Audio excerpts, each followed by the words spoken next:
Olá, pessoal. Bom, estamos aqui para mais uma aula, né? E se eu não me engano, é a nossa quarta aula. E a gente teve algumas reuniões essa semana e a gente está planejando fazer algumas reuniões com vocês ao vivo, né? Para esclarecimento de algumas dúvidas, para a gente poder bater um papo. Já tem um tempinho que eu estou prometendo isso. Eu confesso que eu estou meio resistente a essa situação, mas eu já consegui pegar o contato de vocês e a gente vai resolver isso o quanto antes possível. Bom, na aula passada a gente estava falando ainda sobre o material, né? Eu passei para vocês uma atividade e então eu falei com vocês sobre a questão de limites, de escolha, cadê, que mais? Do poder de você fazer boas escolhas. Agora a gente está voltado mais para a questão das formas de trabalho. Eu estava olhando o material aqui, eu andei conversando aqui com os meus filhos, e é claro que existem situações que até pela nossa experiência a gente acha que nem era viável a gente comentar a respeito, tá? Mas de repente a gente pensa que não, que de repente alguma coisa possa estar servindo para nortear as escolhas de vocês, tá? Quando a gente fala tipos de trabalho, então, a gente vai estar se referindo às formas básicas de trabalho que a gente sabe que existe aí, que muitos de vocês vão se ver ou ver seus familiares se enquadrando nessas formas de trabalho que nós citamos, ok? A gente vai tentar, como sempre, vai tentar ser rápido, mas se a aula ultrapassar, se quando vocês verem o tempo de vocês, se a aula ultrapassar os 40 e poucos minutos, ou até mais, eu sugiro que vocês parem a aula, certo? Mais ou menos na metade do tempo, e prossiga depois num outro momento, ok? É a sugestão que eu sempre estou deixando com vocês, tá bom? Bom, olha só. Quando a gente fala dos tipos de trabalho, das formas de trabalho que existem, quer dizer, você analisa as tendências de mercado quando você pensa no trabalho? É claro que eu falei isso para vocês na aula passada, se vocês estiverem lembrando, que a gente não pode analisar só as tendências de mercado. Não é só isso que a gente tem que observar. Mas você tem analisado, ou seja, você tem, ao pensar numa profissão, você tem visto qual é o perfil dessa profissão que você escolheu, certo? Você tem analisado o mercado? Você já se imaginou trabalhando em casa, sem ter que sair, né, sem ter que pegar ônibus, sem ter que enfrentar o trânsito, ou fora do país? Olha só, existem pessoas que a rotina de trabalho dela é essa aqui, ó, é o trabalho home office, certo? Isso que a maioria de nós estamos vivendo hoje, inclusive nós professores, é uma realidade, já era, né, uma realidade de muitas pessoas, trabalhar sem sair de casa, certo? A gente vai ver daqui a pouco que isso só é possível em função dos avanços da tecnologia, principalmente no que se refere à internet, certo? Se a gente pensar no Brasil, a coisa de 20 anos atrás, isso que a gente está fazendo agora, isso que eu estou fazendo agora, seria impossível de se fazer, já que nós não tínhamos um acesso em rede como a gente tem hoje, certo? Olha só, você já se imaginou quando você escolhe o seu trabalho, você já se imaginou trabalhando fora do país, certo? Aí você pensa longe da sua terra, longe, com um clima diferente, um ambiente diferente, com pessoas diferentes, longe da família, certo? São coisas que vocês, claro, qualquer um de vocês pode, de repente, estar enfrentando o ano que vem, no final do ano, certo? Ou, olha só, trabalhando, por exemplo, é, terceirizado ou prestando serviço para uma empresa funcionando como terceiro, ou até, olha só, já se imaginou trabalhando de carteira assinada, registrado no CLT, certo? Então formas, são formas que vocês de repente daqui a 10 anos vão estar fazendo, vão estar trabalhando. Ou você já se imaginou num concurso público? Aqui, eu estou falando com vocês, certo? Eu já trabalhei de carteira assinada, certo? Eu já trabalhei na rede particular de ensino. Hoje eu sou concursado do estado, certo? Eu já prestei concurso em outros estados, cheguei a ter aprovação em algumas fases, mas até porque já tinha sido aprovado aqui, eu acabei desistindo de exercer essa profissão concursado em outros estados, certo? Já trabalhei de forma autônoma também, a gente vai ver que existe essa forma também. Então, quer dizer, qual é a forma? Como é que você se vê no futuro? Como é que você se vê daqui a uns 10 anos? Tá? Olha só, Antes da gente falar estritamente sobre as formas de trabalho, que vai ser bem rapidinho, a gente vai só citar e mostrar algumas imagens, a gente fala que para qualquer escolha que você faça, para que você exerça qualquer função, para que você exerça qualquer papel na sociedade, é muito importante que você tenha o que a gente chama de força de vontade. Existe uma psicóloga, Kelly McGonigal, vamos chamar ela de Kelly apenas, né?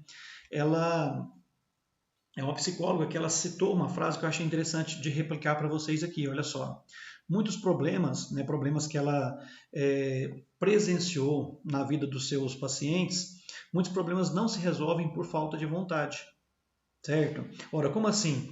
É que às vezes, pessoal, olha só, às vezes problemas do cotidiano, do nosso cotidiano, eles não se resolvem se não tiver força de vontade. Porque quando se fala de força de vontade, você acaba indo contra alguns anseios. Se você pensar aqui, ó, numa dieta de emagrecimento, se não tiver muita força de vontade, você não consegue obter resultado.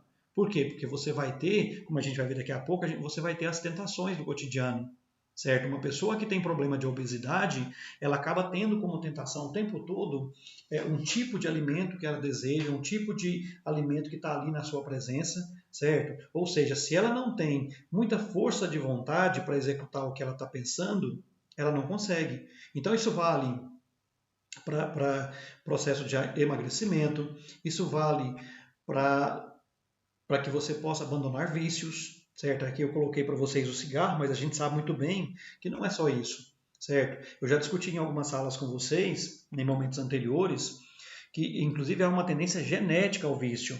Então, se você, né, para você largar os prazeres que o cigarro traz, os prazeres que algum tipo de droga traz, que o jogo traz, certo? Você tem que ter o que a gente chama de força de vontade, certo? Isso, né, como eu disse, vale também para, né, no caso de você ser uma pessoa com necessidade de ir para uma academia, a gente sabe muito bem disso. Muitos de vocês já passaram por essa situação de ser necessário a prática de atividade física, para a maioria de nós isso é necessário. No entanto, você tem o tempo todo situações que te puxam para o contrário, certo? De repente é um filme que você de repente resolveu sentir uma vontade de assistir, é alguém que te oferece uma situação de lazer para você não ir na academia, é alguém é, é, que te convida para um ambiente, ou seja, há uma tendência de você dizer não àquilo que você tem que fazer, certo? Tá? Então a Kelly, ela citou isso, ela falou que para tudo que você vai fazer, você só alcança o sucesso se você tiver uma ponta do que a gente chama de força de vontade, certo? E que seria o quê? Olha só, ela fala assim que o simples fato de você administrar medicamentos não é suficiente para que você alcance os resultados, se você não tiver o que a gente chama de força de vontade, certo? Que seria o quê? Que seria a capacidade de prosseguir com objetivos do começo ao fim. Ou seja, olha só, você traça, certo? Você traça uma meta, você olha quais são os caminhos que você vai chegar para alcançar essa meta, para desenvolver esse objetivo, ok? Olha só. E aí, como eu disse para vocês, existem uma série de situações que te puxam para baixo, que te puxam para trás, certo? Eu achei interessante essa imagem aqui, ela é bastante conhecida ainda nos grupos de vocês de WhatsApp. Olha só, tem o tédio de não fazer nada. A pessoa tem essa tendência, mas e tem o preguiça de fazer alguma coisa. Então a preguiça, quer ver? Olha só o que é a alavanca aqui, ó. A preguiça, o tédio, pessoas puxando contra, certo? Tudo isso colabora para o seu não sucesso. Para você superar isso, você tem que ter o que a gente chama de força de vontade, ok? E isso, pessoal, por que eu estou falando dessa situação para vocês agora? Porque toda essa situação que eu citei, quanto a abandonar vícios, quanto à academia, quanto à dieta né, para obesidade ou para não ter obesidade, tudo isso é válido para a escolha da profissão, certo? A gente tem que aprender. A Kelly, ela fala isso, né? Ela cita uma frase, ela fala assim, ó, eu vou, eu não vou, eu quero, certo? Quer dizer, o que seria isso? Eu não vou comer isso que está me oferecendo, certo? Eu não vou usar esse cigarro que está me oferecendo, ou eu vou fazer a dieta, eu vou para a academia, eu quero ir para a academia, eu quero abandonar meu vício. Então, para ela, o sucesso depende principalmente disso, do querer, certo? Do ter força de vontade, ok? E como eu disse, isso é válido para a escolha das profissões. Eu achei interessante esse slide aqui, que retrata exatamente o que eu falei para vocês. Ó, eu não vou fazer, eu não consigo fazer. Olha só, isso aqui ó, é a receita para o fracasso. Eu gosto, né, como vocês sabem, eu gosto muito de usar exemplos do nosso cotidiano.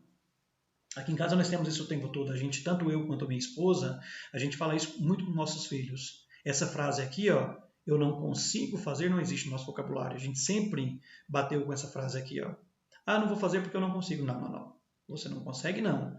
Você consegue sim, você pode tentar, você pode errar, mas você tem que colocar na cabeça que essa frase não pode existir no seu vocabulário. Certo? Olha só, eu achei interessante a ascensão aqui, ó. Eu não vou fazer, quer dizer, eu não consigo fazer. Opa, mas eu quero. Se eu quero, eu vou procurar como é que eu faço para exercer esse papel, certo? Ah, uma vez sabendo como eu faço, eu vou tentar. Aí eu percebo que eu consigo.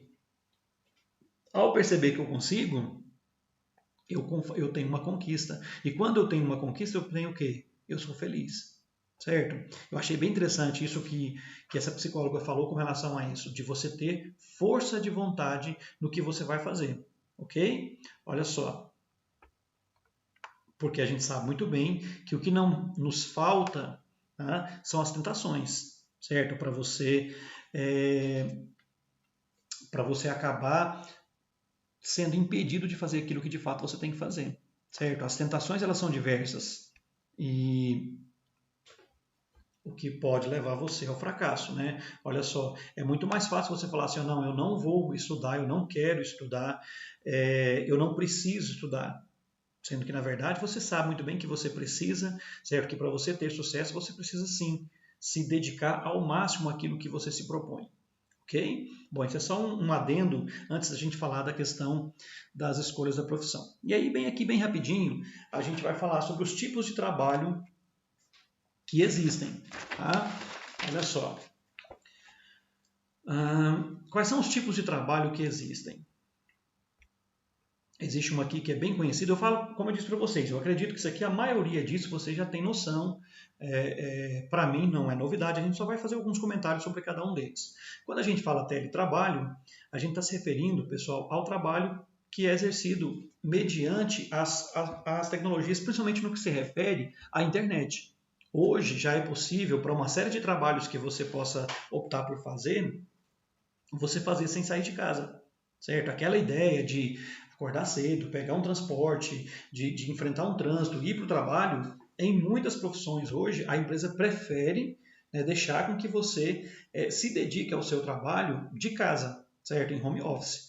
Como eu disse, essa é uma realidade, inclusive já tem um monte de pessoas falando, né, a respeito do que a gente está vivendo, que quando essa pandemia passar, o normal não vai ser igual ao normal de antes, certo? Quando essa pandemia passar, uma série de profissões que até então não eram exercidas em home office, elas vão acabar sendo exercidas. Por quê? Porque as empresas elas vão acabar percebendo que em muitas profissões não há a necessidade de buscar, de ir para o local de trabalho. Tudo é possível se fazer mediante a internet, certo? Então a gente fala que o teletrabalho ele está diretamente conectado à evolução nas telecomunicações, principalmente no que se refere à internet, certo? Então é como eu disse, esse é um trabalho que a tendência, e a pandemia colaborou demais, a tendência é que ele se torne mais comum para muitas profissões. Existe a possibilidade de muitas profissões serem exercidas assim, certo? Na forma teletrabalho. Uma outra forma de trabalho que existe, também bastante conhecida de vocês, é o que a gente chama de trabalho autônomo. Vocês vão perceber, pessoal, que algumas profissões, alguns tipos de trabalho, elas se enquadram em vários tipos de trabalho, certo? Por exemplo, aqui, ó, quando a gente fala de trabalho autônomo, ora, todos vocês, acredito eu, já ouviram falar de pessoas, de caminhoneiros que são caminhoneiros autônomos. Uma pessoa, certo, que trabalha de maneira formal, que consegue, de alguma maneira, recurso para comprar um caminhão, e ela acaba trabalhando de forma autônoma, ela não tem um patrão, certo? Quando a gente fala de trabalho autônomo, pessoal, é uma pessoa física que não tem vínculo empregatício. Se você pensar num caminhoneiro, por exemplo, alguns caminhoneiros autônomos, eles não são agregados a nenhuma empresa, certo? Eles não trabalham de carteira assinada, de contrato assinado com ninguém. Ele simplesmente trabalha para ele. Ele vai procurar a sua clientela, ele vai procurar uma empresa, mas ele vai exercer, vai fazer uma viagem, um carregamento, só e depois ele vai procurar outro e assim por diante. Não há, né, como eu disse, um vínculo empregatício. Qual que é a vantagem disso? Esse, na verdade, é o sonho de muitos trabalhadores, certo? Muitos trabalhadores formais, em função do desgaste na relação empregado-empregador, certo? Em função do desgaste no que se refere a salário, certo? A pessoa acaba sendo autônoma, ela acaba, em muitos casos, ela acaba conseguindo uma renda mais viável aos seus anseios, certo? Em função do desgaste que ele passa, o sonho dele é exatamente se tornar um autônomo, ou seja, ser o seu próprio patrão, certo?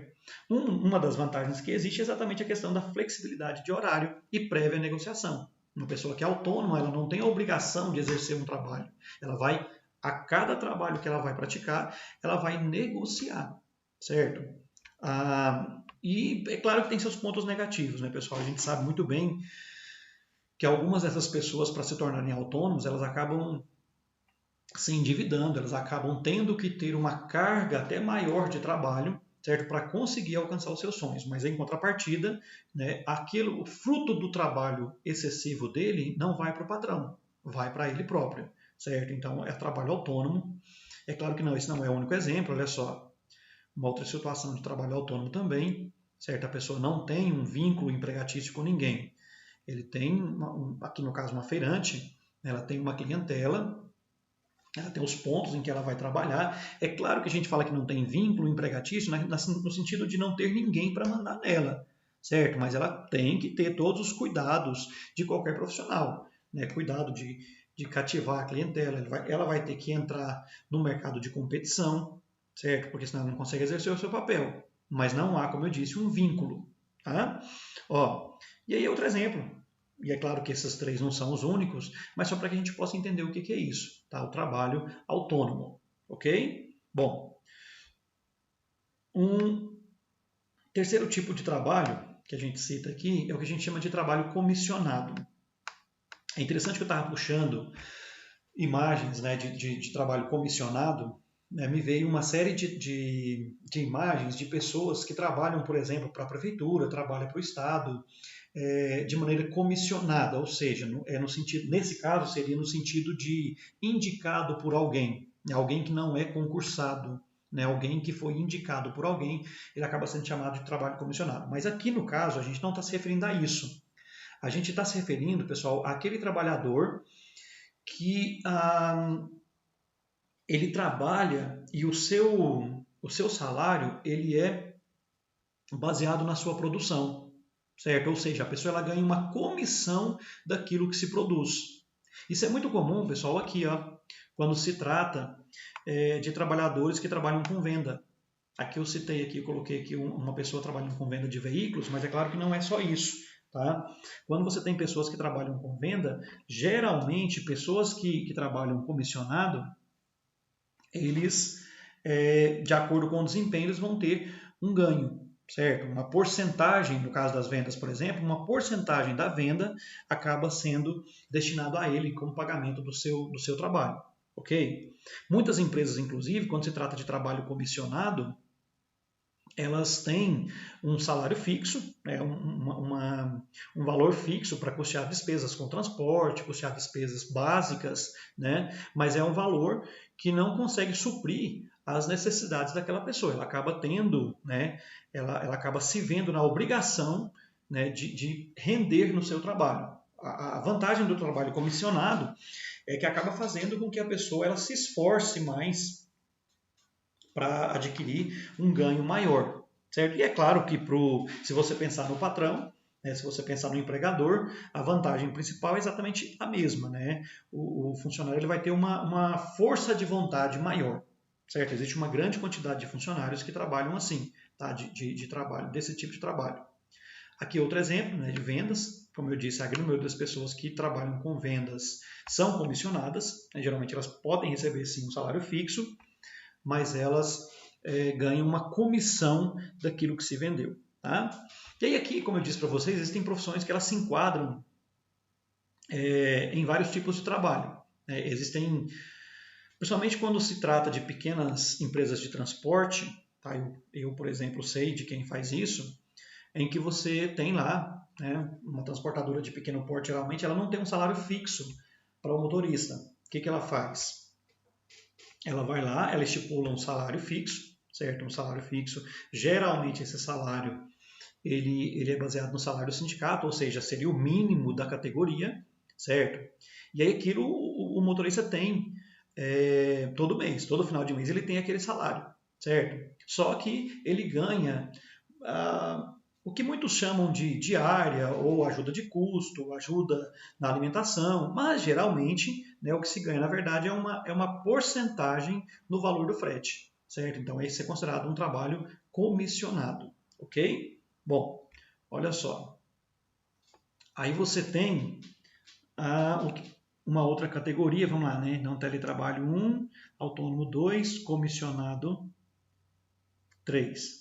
Aí você tem uma categoria que a gente chama de trabalho concursado. Como eu disse, esse é né? Não é o único que eu exerço, mas esse é um dos trabalhos que eu tenho, certo? Ora, qual que é a vantagem quando se trata de trabalho concursado? Primeiro que para você exercer um trabalho concursado, você vai ter que passar por um processo de seleção, certo? Então, o que você tem? Você tem uma quantidade de vagas, certo? Então, cria-se um concurso com regras, com normas pré-estabelecidas. Aí nessas normas vem, é claro, a execução de uma prova, a apresentação de títulos, a apresentação talvez de experiência, análise de currículo, pode-se estipular algumas coisas. Mas você faz um concurso, certo? Você tem uma quantidade de vagas, e aí você faz um concurso e você acaba sendo selecionado.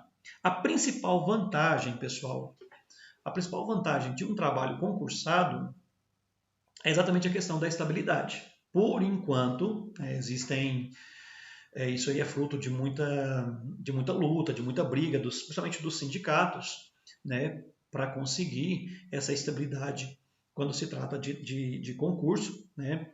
Então, vocês sabem muito bem que existem muitas pessoas, acredito eu que alguns de vocês têm parentes que são assim, que elas acabam destinando uma parte da vida exatamente se preparando para um concurso. Certo? Para um concurso de nível estadual, de nível federal, de nível de ensino superior, de nível médio, certo? Para quê? A principal vantagem é exatamente o quê? A estabilidade. É claro que isso não quer dizer que um funcionário público, um professor, por exemplo, não possa ser mandado embora. Ele pode sim, certo? Existe todo um processo, né, no qual a pessoa ela é julgada, entre aspas, né, para que ela possa ser exonerada do cargo. Mas não é uma coisa assim tão instável quando se pensa numa empresa privada, certo? Quando você tem uma empresa privada em que você tem um contrato assinado em carteira, não é bem assim. Tá? Quando se trata de concurso, existe uma estabilidade, essa é a principal vantagem. É claro que nem sempre financeiramente é compensador, existem alguns trabalhos resultado de concurso público que não tem, né, a vantagem salarial que muitos outros têm. E aí é claro que quanto maiores os benefícios de um concurso, maior vai ser a concorrência. Então a pessoa que terminou o ensino médio, ela quer se preparar para um concurso, geralmente os chamados concurseiros, né, eles falam assim que eles têm, geralmente, alguns acabam desdobrando-se em cima de livros e estudos e cursinhos e tal, e às vezes alguns chegam a se prepararem para um concurso e chegam a ser aprovados só depois do quinto, sexto, até 10º ano de preparação, certo? Mas é uma meta a ser alcançada por alguns, tá? Então é outro exemplo que nós temos. Outro exemplo de trabalho que existe, e nós estamos falando do quinto exemplo, né? É o que a gente chama de trabalho cooperado. Ora, pessoal, o que é isso? Existem algumas situações, principalmente pessoa física, né, pessoas que não têm um CNPJ, não têm uma empresa, é uma pessoa física, às vezes ela exerce uma função, ela exerce um trabalho, ela tem um trabalho, e em função dela ser pequena, né, por exemplo, vamos supor que eu sou um produtor de leite. Eu tenho lá uma pequena chácara e eu produzo leite.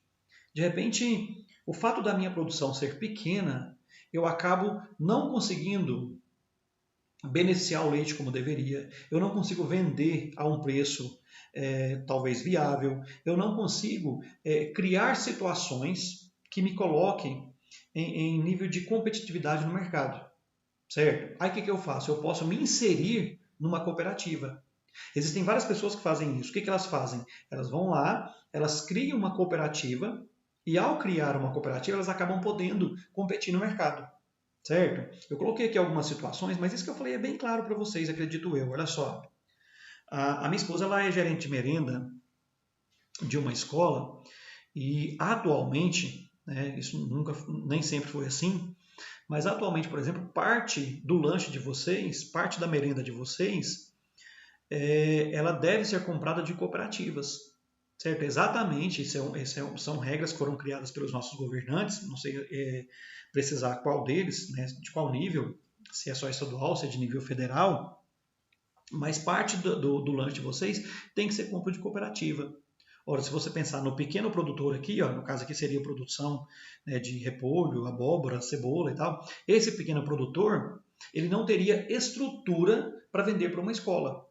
Se você pensar que uma escola tem que passar, né, a compra do lanche de vocês tem que passar por um processo de licitação, tem que ter uma firma registrada, tem que ter uma empresa registrada, tem que ter toda uma série de documentos para que o lanche de vocês seja licitado e seja comprado. Um produtor sozinho não conseguiria fazer isso. O que algumas pessoas fazem? Eles montam, isso geralmente é montado mediante a presença de um líder, né? Uma pessoa se destaca, uma pessoa acaba percebendo que deve-se montar uma cooperativa, então eles montam uma cooperativa, aí cria-se toda uma documentação, vai no contador, cria toda uma situação que o permite, por exemplo, vender para uma escola, certo? Então, ou seja, é um trabalho cooperado, né? Você tem vários pequenos para montar uma cooperativa. Um outro exemplo que em Goiás é bastante comum são as cooperativas de produtores de leite. Eu conheço, e vocês acreditam eu conheço também, eu conheço algumas cooperativas do interior do nosso estado que são extremamente organizadas. Quer dizer, de repente você tem um cara lá que produz 50 litros de leite, produz 100 litros de leite, e ele talvez venderia por um preço pequeno, ele talvez não conseguiria armazenar o leite de maneira adequada, e no entanto, por fazer parte de uma cooperativa, o leite ele é devidamente armazenado, ele é vendido a um preço melhor, certo? Porque aí a cooperativa está lidando com um volume de mercadoria maior, então ela pode ter um poder de negociação maior, certo?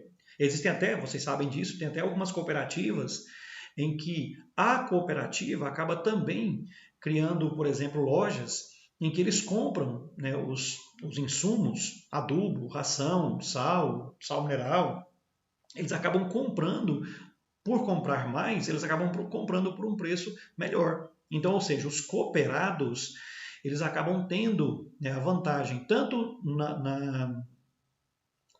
no beneficiamento do seu produto, quanto na venda, quanto na compra de insumos. Então aí você tem a vantagem da cooperativa. E aí, de novo, né, eu acho que alguns sabem por que eu estou puxando aí para o transporte, a questão do transporte, certo? Existem pequenos donos de caminhões ou donos de pequenas empresas de transporte que elas não conseguiriam competir no mercado. O que elas fazem?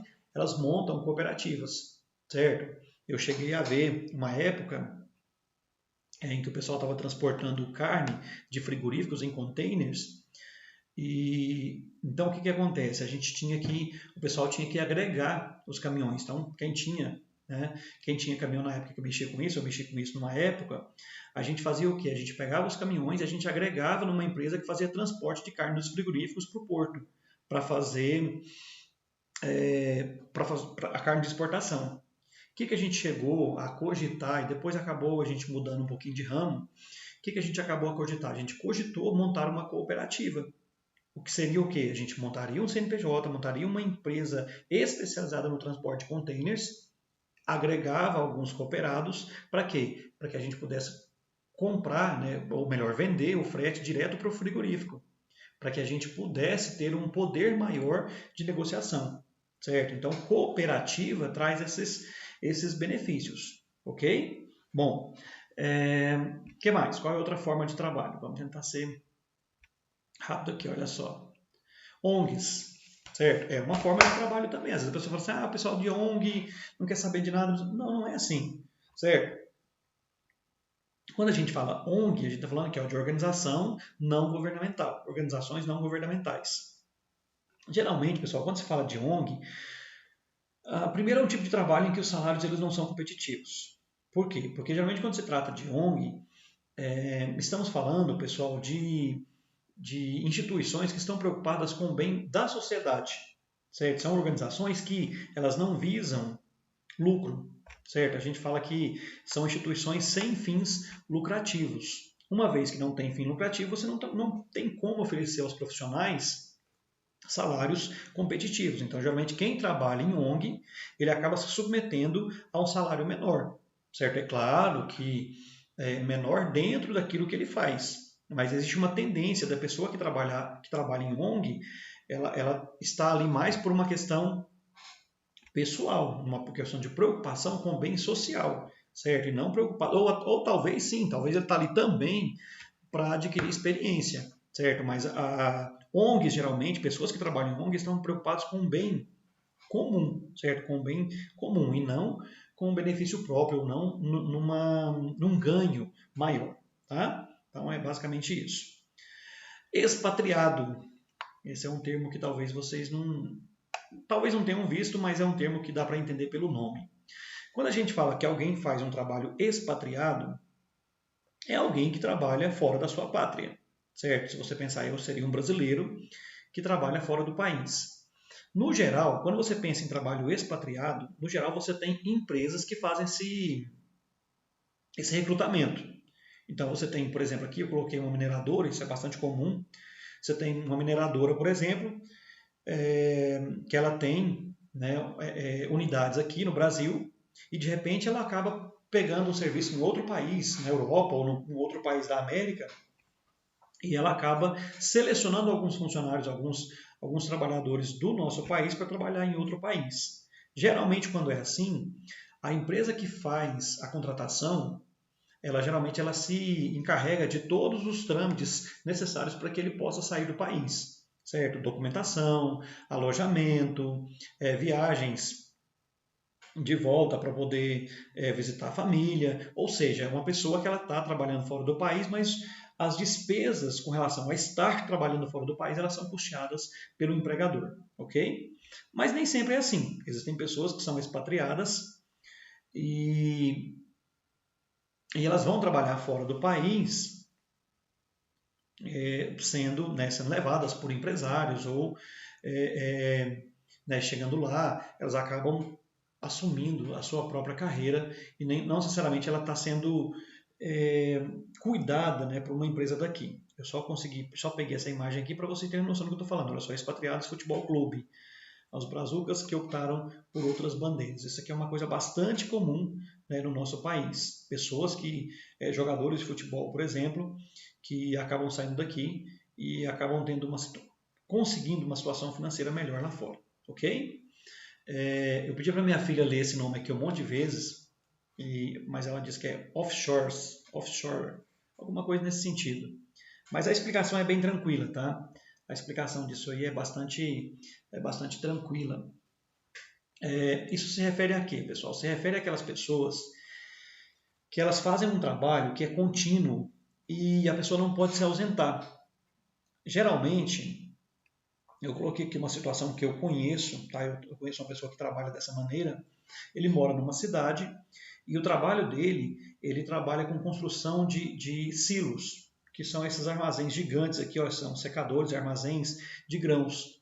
Ora, o que acontece? Ele está trabalhando numa fazenda distante, de uma cidade distante. O cara não tem como ir para casa todo dia. Então, o empregador, o que ele faz? Ele seleciona uma equipe, certo?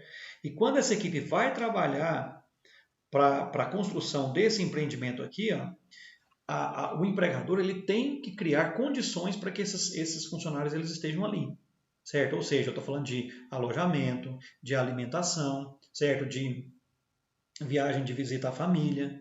Geralmente, quando se trata de trabalho desse tipo, as atividades elas são atividades que não podem ser interrompidas, certo? Ou não é possível deslocamento diário, né, para a pessoa até a casa dele. Geralmente, pessoas que são assim, elas acabam trabalhando, né, não são todas, mas elas acabam trabalhando assim, trabalha tipo 15 dias e folga 10, ou trabalha 15 e folga 15, né, para poder estar com a família. É claro que o custo disso para o empregador é bastante grande, tá? Olha só, aqui nós temos outra imagem. Eu, por coincidência, acho que uns 5, 6 anos atrás, eu trabalhei aí na escola de vocês, em que uma aluna, o pai dela, trabalhava numa plataforma de uma petrolífera, certo? Ou seja, e aí eu estou falando de um cara que ele trabalhava em alto mar, né? E a família aqui em Goiás. O que ela comentou na época? E é bem isso que eu estou falando para vocês. Ele ia, né, exercia o seu papel lá por 15 dias, ficava em alto mar, ficava na plataforma durante 15 dias trabalhando. Ele saía, vinha para Goiás, ficava aqui, né, 10, 15 dias e voltava para trabalhar de novo. Certo? Então é esse tipo de trabalho. É um trabalho que a pessoa ela não tem aquela rotina de ir para casa todo momento. Aqui eu coloquei também uma cimenteira, em que isso geralmente acontece também, tá? Muitos acabam tendo que ir, né, de outros estados, de outras cidades, para poder exercer a sua função. Trabalho com projetos. Isso aqui é o que vocês conhecem como freelancer. É aquela pessoa que ela não tem vínculo empregatício, certo? Ela simplesmente ela pega um trabalho para ser exercido dentro de um projeto, né, dentro de algo que foi combinado, tem um prazo de entrega e não existe um vínculo com nenhuma empresa. Então, a pessoa que trabalha assim, trabalha com projetos, é muito comum que ela trabalhe, às vezes, ao mesmo tempo, ela acaba trabalhando para mais de um empregador, certo? Não há um vínculo, não há um salário fixo para ele. Ele acaba trabalhando dentro de projetos. Aí, principalmente aqui, quando você pensa em fotografia, quando você tem uma empresa que trabalha com fotografia, por exemplo, não é sempre, mas há casos em que a pessoa, a empresa, ela contrata esses freelancers, ou seja, o cara é contratado só para aquele determinado evento, tá? Só para aquele projeto. Ou, né, projetos que são exercidos. Às vezes a pessoa pode ser um engenheiro que vai trabalhar com o projeto de uma casa, ou vai construir, né, fazer um trabalho mais específico, mas sem um vínculo. Tá? E aí, por último não, né? Antepenúltimo aqui. Eu achei interessante esse termo quarteirização. Eu não achei nenhuma imagem que retratasse isso, mas seria como você trabalhar numa empresa terceirizado para uma outra empresa. Então pensa, por exemplo, aqui, ó.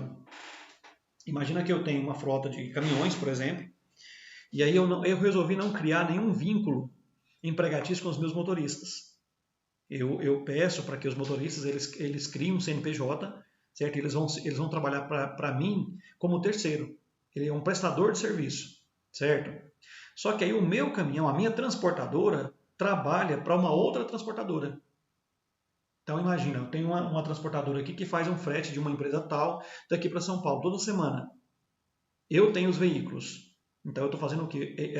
Essa transportadora, ela está terceirizando o serviço. Ela está terceirizando o transporte. Certo? Eu estou sendo o terceiro dela. Só que os meus veículos não são dirigidos por pessoas que são contratadas por mim. Eu contrato o serviço de um terceiro. Então seria o processo de quarteirização. Tá? Isso geralmente se faz. As empresas vêm fazendo isso cada vez mais para evitar, pessoal, problemas no que se refere a contratos trabalhistas, certo? Indenizações trabalhistas. A minha esposa, como eu já disse algumas vezes, ela é professora de geografia e eu questiono muito isso porque quando se trata de terceirização, geralmente é uma coisa que fica cara. Você pensa, poxa, mas ficaria mais em conta contratar o funcionário? Tá? Ficaria em conta, pessoal, se tudo ocorresse dentro dos padrões, certo? Quando você pensa em indenização por acidente, quando você pensa em indenização por tempo de trabalho, quando você pensa em alguns custos a mais, algumas empresas não conseguiriam sobreviver, certo? Tá? Então, basicamente é isso. Seria alguém trabalhar de terceiro para um terceiro. Tá? E aí tem o que é mais comum, né, que vem caindo de moda, mas ainda é muito comum, que é o trabalho registrado, certo? É a pessoa que trabalha com carteira assinada, é o tal do CLT. Tá? Ora, por que isso vem caindo de moda, pessoal? Por aquilo que eu acabei de falar para vocês. Certo? As empresas elas têm evitado o contrato direto de funcionários exatamente para evitar problemas, principalmente no que se refere a indenizações. Certo? Esse trabalho registrado ele pode ser feito profissional para pessoa física ou pessoa jurídica. Eu posso muito bem, aqui na minha casa, eu posso contratar uma pessoa para trabalhar aqui em casa, para arrumar, para cuidar da limpeza aqui de casa, e eu posso fazer um registro dele em carteira de trabalho. Certo? Não é necessário que eu tenha um CNPJ. Mas, na maioria das vezes, né, esse registro ele é feito de pessoa física para pessoa jurídica. Certo? Quando a pessoa, ela assina a carteira, quem assinou a carteira geralmente foi uma pessoa jurídica, foi uma empresa, né, criada por alguém. Qual é a vantagem? O registro faz com que o trabalho seja regular, faz com que seja permanente, certo? Faz com que a pessoa tenha uma remuneração mensal, ela acaba pagando alguns encargos que dão a ela um pouco de segurança. Eu estou falando de quê? Eu estou falando da questão, hoje no Brasil, né, a gente espera que isso continue assim, mas eu estou falando da questão do seguro-desemprego, caso ela venha perdê-lo, da questão do seguro contra acidentes de trabalho, certo? Quando você pensa no INSS, do seguro seguro não, né, para aposentadoria, certo? Então, quer dizer, é uma situação que para o empregado é viável, certo? Mas para o empregador não. É claro que não é totalmente viável para o empregado, porque geralmente em função dos encargos que se tem, geralmente a pessoa ela acaba tendo um ganho menor, certo? Mas ela tem uma segurança maior, certo? Então, assim, são coisas que a gente sempre fala que tem que ser colocado na balança, certo? Tá? Quer dizer, o que eu tenho de vantagem atualmente, isso para pessoas que, para a grande maioria da população brasileira, é o mais viável, pessoal. Certo? Não querer isso aqui, ó, né, sendo um empregado, sendo uma pessoa sem uma condição financeira maior, melhor, digamos que é uma coisa meio estranha, a pessoa não querer ter uma carteira assinada, ok? Até porque o Brasil não está no nível de outros países aí que tem essa condição. E aí, aquilo que eu falei para vocês sobre a questão do terceirizado. Geralmente, quando se fala em terceirização, geralmente a empresa ela tem um foco, né? Ela tem um tipo de trabalho, a ser oferecido para a sua clientela, certo? Mas ela tem um ambiente, ela tem um local para ser limpo, etc. E tal. Então, quer dizer, seria coisa que não está ligado diretamente à atividade principal da empresa. Se você pensar aqui, ó, a grande maioria dos hospitais que você vai, certo? A grande maioria das grandes empresas de algumas áreas que você vai, o serviço de limpeza do escritório, do ambiente de trabalho, ele é terceirizado. Por quê? Porque aquele trabalho, aquele serviço não é o foco da empresa. Digamos que a empresa, quando você resolve terceirizar um trabalho, você acaba focando apenas na sua atividade principal, certo? Essa é outra vantagem, né, do trabalho terceirizado. Para o empregado, isso acaba não tendo muita vantagem, né, pessoal? Por quê?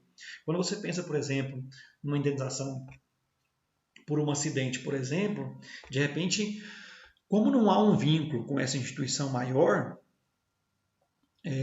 quando se trata de indenizações, geralmente a pessoa que é o terceiro,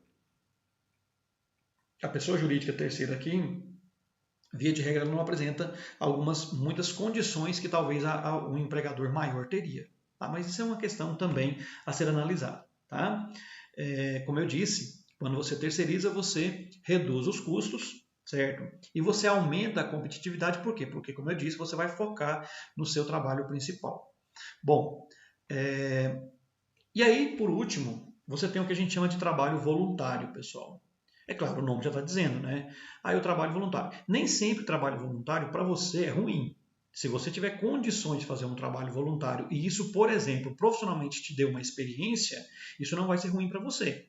Mas não é sempre o que se busca, certo? Às vezes a pessoa busca um trabalho voluntário pelo prazer de exercer aquele trabalho, Se a pessoa tiver essa condição, é claro que é interessante. Tá? Mas são pessoas, quando falam em trabalho voluntário, são pessoas que geralmente elas, primeiro, não há um interesse de remuneração.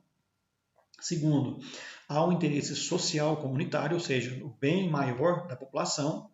E é muito comum que esse trabalho voluntário esteja ligado a ONGs, aquelas organizações não governamentais que nós falamos aí. E aí eu achei interessante quando eu puxei a questão do trabalho voluntário, porque na sala de vocês eu falei muito, em todas as salas, acredito eu, falei sobre o que eu chamei, o que nós chamamos de doutores da alegria. Eu comentei com vocês algo que eu presenciei. Eu trabalhei com uma professora uma vez de artes, professora Lilian, né, num colégio, em que ela exercia essa função aqui. Ó. Ela, junto com um grupo de alunos, ela fazia esse papel aqui. Ó. Ela e os seus alunos de ensino médio, se não me engano, eram alunos de segundo ano, eles faziam um trabalho voluntário desse tipo aqui.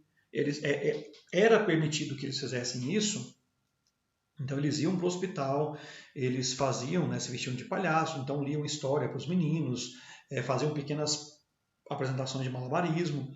Isso fazia com que os meninos eles sentissem prazer em ver a alegria dos meninos por eles estarem ali. Os médicos permitiam exatamente por quê? Porque eles percebiam que a capacidade de recuperação dos meninos acabava aumentando um pouco. Infelizmente, eles trabalhavam com meninos em fase terminal de câncer, então era muito comum, né, segundo ela, era muito comum eles acabarem, faziam um momento com os meninos, depois na outra semana que voltava lá, o menino que trabalhou semana passada tinha falecido, infelizmente. Isso acabava acontecendo. Então ela falava para mim que era um trabalho muito exaustivo para ela, porque além de ser prazeroso, é claro, trazia o prazer de saber que estava fazendo algo em prol de um grupo de pessoas que estavam muito carentes, certo? Mas tinha também a exaustão de passar por isso, de às vezes chegar lá e ter que chamar todo mundo para fora porque estava todo mundo chorando porque tinha falecido o menino, certo? É um trabalho voluntário que eu vi aqui e eu lembrei de quando eu falei isso para vocês em sala, ok? Bom, pessoal, olha só, é isso, tá? A aula parece que durou 40 minutos, 45 minutos. Eu preciso de um relatório de aula, né? Eu preciso de um relatório dessa aula, e aí a gente se vê depois, ok? É isso. Olha só.